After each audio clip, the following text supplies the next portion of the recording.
समुद्र तट पर बैठे लोग अचानक हैरान रह जाते हैं जब वो देखते हैं कि समुद्र का पानी एकदम से सैकड़ों मीटर पीछे हट गया है। सबको साफ समझ आ जाता है कि ये किसी अनहोनी का इशारा है और सचमुच अगले ही पल कोई चिल्ला उठता है। एक विशालकाय सुनामी सीधी शहर की ओर बढ़ रही है, लेकिन अभी तक उन्हें ये एहसास नहीं है कि उस सुनामी में सिर्फ पानी ही नहीं बल्कि हजारों लाखों ज़ॉम्बीज भी शामिल हैं। अब सवाल ये है कि इतने ज़ॉम्बीज आए कहां से? तो कहानी कुछ महीने पहले की है। एक छोटे से आइलैंड पर एक बायोकेमिकल लैब में खतरनाक वायरस की बोतल गलती से लीक हो जाती है। जहरीली सफेद धुंध पूरे एरिया में फैल जाती है और वहां मौजूद हजारों कर्मचारी जान बचाकर बाहर भागते हैं, क्योंकि जो भी इस धुंध के संपर्क में आता है वो तुरंत ज़ॉम्बी में बदल जाता है। सब लोग भागते भागते हेलीकॉप्टर की तरफ जाते हैं, उम्मीद में कि उनका बॉस उन्हें बचा लेगा। लेकिन बॉस पहले ही सोच चुका था कि वो सबको छोड़ देगा। वो रिसर्च का रिजल्ट उठाता है, गैस मास्क पहनता है और हेलीकॉप्टर में बैठकर उड़ान भर देता है। कुछ कर्मचारी आखिरी उम्मीद में हेलीकॉप्टर से लटक जाते हैं, लेकिन जैसे ही चॉपर हिलने लगता है कई लोग नीचे गिरकर मौके पर ही चिथड़े चिथड़े हो जाते हैं। फिर भी कुछ लोग पकड़ बनाए रखते हैं। तब बॉस एक हैरान करने वाला कदम उठाता है। वो लाल वायरस वाला कैन खोलकर उन सब पर उड़ेल देता है। वायरस सांस में जाते ही सब लोग बदल जाते हैं, उनकी पकड़ छूट जाती है और सब नीचे गिर जाते हैं। इस तरह बॉस अकेला ही बच निकलता है और पूरे आइलैंड पर हजारों ज़ॉम्बीज हमेशा के लिए फंस जाते हैं। बॉस को लगा कि अब समंदर ही इन्हें कैद कर देगा, लेकिन भूख से बेहाल ये ज़ॉम्बीज धीरे धीरे समुद्र में उतरने लगते हैं। उधर दूर समंदर में 3 लोग फिशिंग कर रहे थे। अचानक उनकी बंसी में एक अजीब सी नीली लाश फंस जाती है। लाश पर शैवाल और बार्निकल्स जमे थे, यानी वो लंबे समय से समुद्र में पड़ी थी। ब्लैक गर्ल तुरंत स्कैनर डालकर नीचे चेक करती है और देखती है कि गहराई से नीली रोशनी निकल रही है। क्या ये रोशनी उस लाश से जुड़ी है? ये सोचकर वो तीनों किनारे लौटने का फैसला करते हैं, लेकिन तभी ब्लैक गर्ल जब स्कैनर निकालकर मुड़ती है तो देखती है कि लाश गायब है। अगले ही पल वही लाश अचानक उसके सामने आ जाती है। अब वो एक ज़ॉम्बी में बदल चुकी थी। उसकी चीख सुनकर ओल्ड ब्लैक दौड़ कर आता है और जैसे ही उस ज़ॉम्बी को देखता है डर के मारे पीछे हट जाता है। शुक्र है आवेई सही समय पर पहुंचता है और चाकू घोंपकर ज़ॉम्बी को गिरा देता है, लेकिन ज़ॉम्बी दोबारा उठ खड़ा होता है। आखिरकार मजबूर होकर वो लोग उसे फिर से समुद्र में फेंक देते हैं। आवेई तुरंत अपनी पत्नी आजैन को फोन करता है। वो जल्दी से कहता है कि हमारा एक दोस्त जख्मी है और हमें तुरंत एम्बुलेंस चाहिए। इसके बाद वो उस काली लड़की को अपने साथ लेकर जहाज से बाहर निकल आता है। उधर डॉक्टर बनी आजैन भी एम्बुलेंस के साथ पहुंचती है और घायल ब्लैक गर्ल को ले लेती है। आवेई पुलिस शेरिफ को पूरी घटना बताता है। दोनों मिलकर घटना वाली जगह पर वापस जाते हैं और आवेई फिर से स्कैनर पानी में डालता है। धीरे धीरे कैमरा नीचे जाता है और उन्हें समुद्र तल पर एक डूबा हुआ जहाज दिखाई देता है। वही जहाज नीली रोशनी छोड़ रहा था और तभी उन्हें वहाँ एक अजीब सी परछाई भी दिखती है। आवेई साफ कहता है ये ज़ॉम्बी है, लेकिन शेरिफ उसे मजाक समझता है। हंसते हंसते उसका चेहरा अचानक सख्त हो जाता है, क्योंकि तभी सतह पर नजर आता है समुद्र की लहरों के साथ सैकड़ों हजारों ज़ॉम्बीज उनकी ओर बढ़ रहे हैं। शेरिफ तुरंत पुलिस स्टेशन को रिपोर्ट करता है और आदेश देता है कि बीच पर मौजूद सभी टूरिस्ट्स को तुरंत निकाला जाए, लेकिन अब बहुत देर हो चुकी है। लोग देखते हैं कि समुद्र का पानी तेजी से पीछे हट रहा है और सुनामी का सायरन बज उठता है। आवेई और शेरिफ अभी पलटे ही थे कि देखते हैं सुनामी का विशालकाय पानी का पहाड़ उनकी आंखों के सामने आ चुका है और उसके अंदर छिपी है अंतहीन ज़ॉम्बीज की फौज। सुनामी तेजी से जमीन की तरफ बढ़ रही थी। देखते ही देखते वो विशाल लहरें तट से टकराईं और बीच पर मौजूद लोगों को अपने आगोश में ले लिया। लोग चीखने चिल्लाने लगे, लेकिन किसी के पास बचने का कोई रास्ता नहीं था। उसी पल शरीफ और उनकी जहाज भी इस सुनामी की लपेट में आ गई। वो चाहकर भी इस कहर से नहीं बच पाए। कुछ ही पलों में सुनामी ने सब कुछ तहस नहस कर डाला। जो जगह कुछ देर पहले तक खुशियों और चहल पहल से भरी हुई थी, अब वहाँ सिर्फ पानी, तबाही और खामोशी रह गई थी। समुद्र शांत हुआ, लेकिन रेत पर चारों तरफ सिर्फ ज़ॉम्बीज बचे थे। हालांकि किस्मत से दोनों मुख्य किरदार जिंदा थे। वो तुरंत बाकी बचे लोगों को भागने की चेतावनी देने लगे, मगर अब देर हो चुकी थी। हैरान परेशान बचे हुए लोग एक एक कर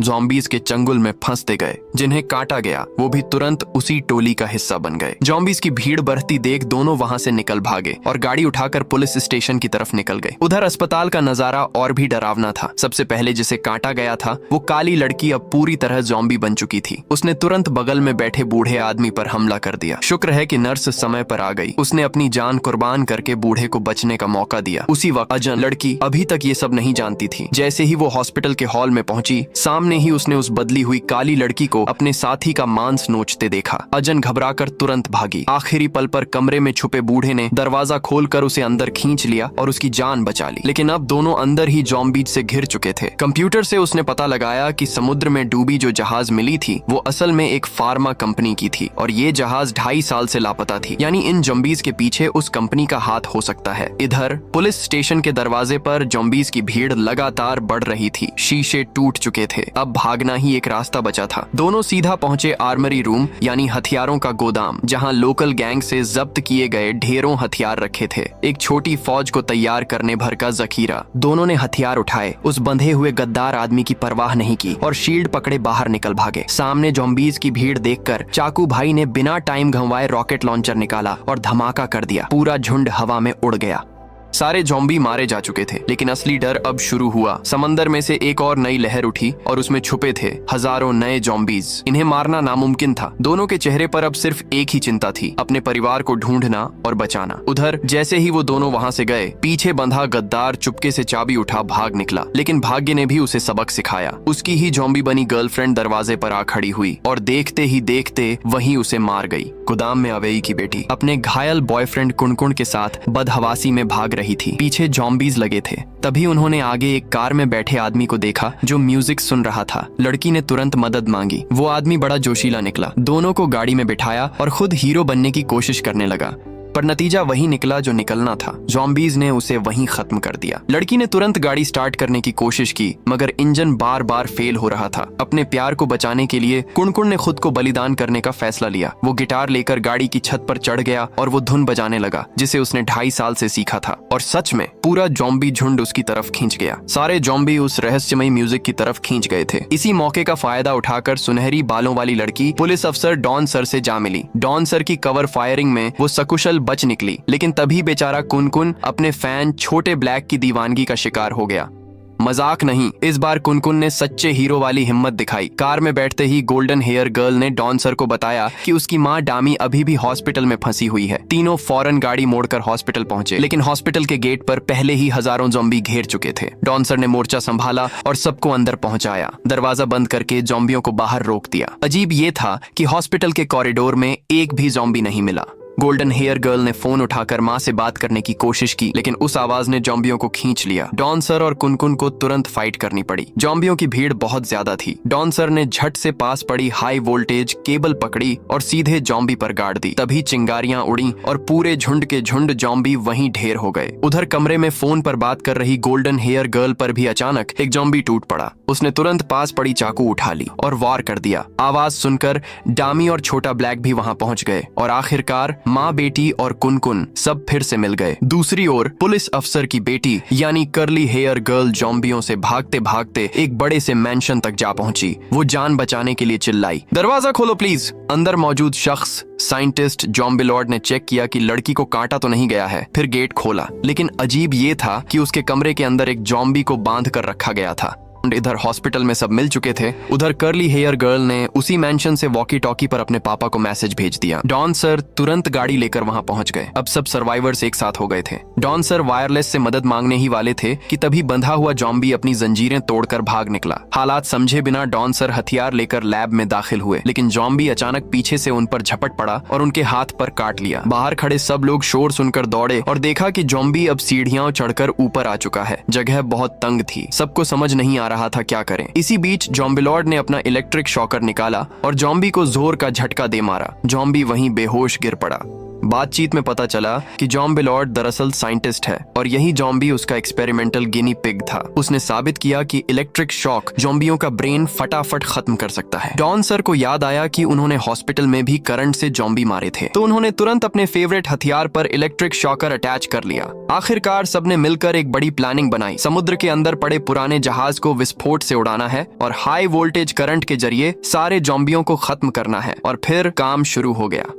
कुछ लोग सबसे पहले जाकर उस हवेली के चारों तरफ घिरे जॉम्बियों को साफ कर देते हैं। फिर वो लोग अपने साथ रखा बारूद लेकर चुपके से समुद्र किनारे की तरफ निकल पड़ते हैं। लेकिन रास्ते में जैसे ही वो एक पहाड़ी गुफा से गुजर रहे होते हैं, तो पहले से ही जॉम्बी के काटने से संक्रमित हो चुका पुलिस चीफ अब लगभग आखिरी सांसों पर होता है। होश में रहते हुए वो अपनी आखिरी ताकत जुटाकर सबको पूरी सच्चाई बता देता है।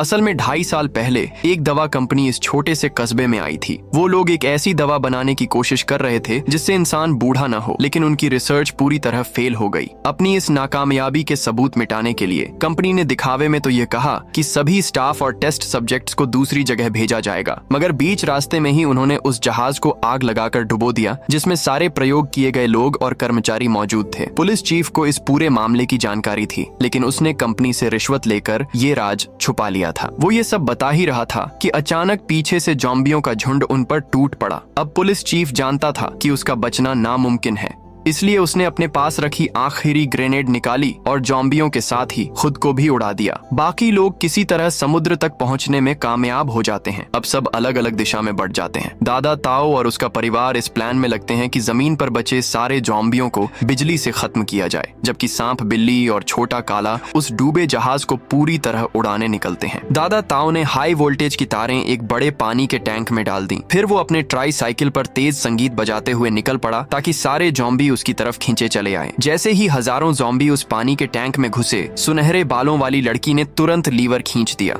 और पल भर में पानी के अंदर मौजूद सारे ज़ॉम्बी बिजली के झटके से मांस के टुकड़ों में बदल गए। लेकिन दूसरी तरफ सब कुछ इतना आसान नहीं था। जब तीनों डूबे जहाज के पास पहुंचे तो सांप बिल्ली ने प्लान किया कि वो खुद गोता लगाकर नीचे जाकर बारूद बांध देगा, मगर जैसे ही वो पानी में उतरा, गहरे समुद्र के अंदर से असंख्य ज़ॉम्बी उस पर टूट पड़े और उसे टुकड़े टुकड़े कर दिया। अब जब यह रास्ता बंद हो गया तो छोटा काला ने अपनी समझदारी दिखाई। उसने सारे बारूद को जहाज के लंगर पर बांधा और पानी में फेंक दिया। वो जानता था कि इस धमाके के बाद जहाज के पास मौजूद कोई भी इंसान जिंदा नहीं बचेगा, इसलिए उसने जवान फा वाली लड़की को पहले ही पानी में कूद जाने को कहा। इसके बाद उसने बिना झिझक बटन दबा दिया। धमाके की आवाज गूंजती है और फिर पूरे समंदर पर गहरा सन्नाटा छा गया। न जहाज बचा, न ज़ॉम्बियों का कोई नामो निशान। अंत में इस पूरे कस्बे में सिर्फ दादा ताओ का परिवार और जवान फा वाली लड़की ही जिंदा बचते हैं। और इसी के साथ आज की हमारी ये वीडियो यहीं खत्म होती है। अगर आपको ये वीडियो अच्छी लगी हो तो इसे लाइक कर दें और चैनल को सब्सक्राइब करना बिल्कुल न भूलें। मिलते हैं आपसे अगली वीडियो में, तब तक के लिए धन्यवाद।